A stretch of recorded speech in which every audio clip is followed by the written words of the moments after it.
So I've been playing this really cool NS Design Cello for the last couple of months, and I've had a lot of questions about what it's like. So I thought let me make a video and share my thoughts and experiences with you. I'm gonna discuss the pros and cons of the stand, the design, the strings, and the battery and the carry bag. My favorite part about this cello is the battery. Oh wait, there is no battery. Honestly, this is really brilliant. There is no stress about ever running out of power, and it's super green.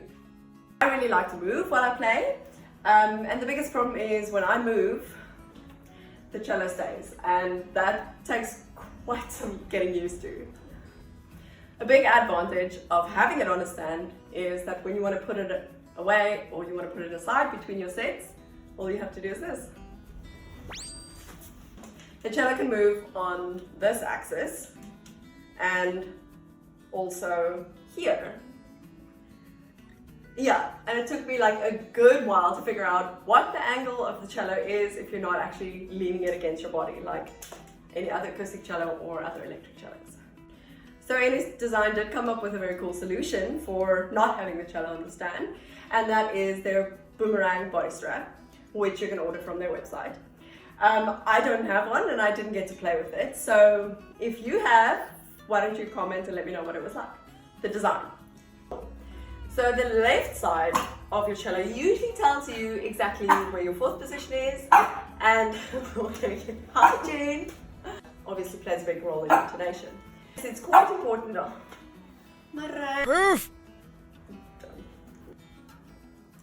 The distinguishing feature on this cello is that there are no sides. So the left-hand side shoulder is actually quite important because it tells you physically where your fourth position is, which is obviously quite important for intonation.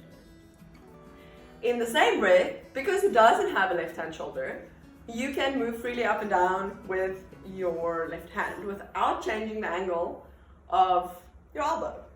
So no thumb position required. The strings on this NS Design cello is really close to the fingerboard, which is fabulous for effortlessly moving up and down. The only downside for this, particular to me, is that my strings on my acoustic cello and other electric cellos that I play are very high.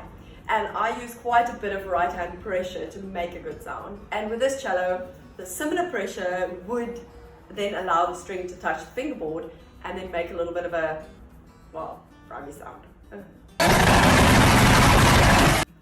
A good example of that is in the clip that you can listen to.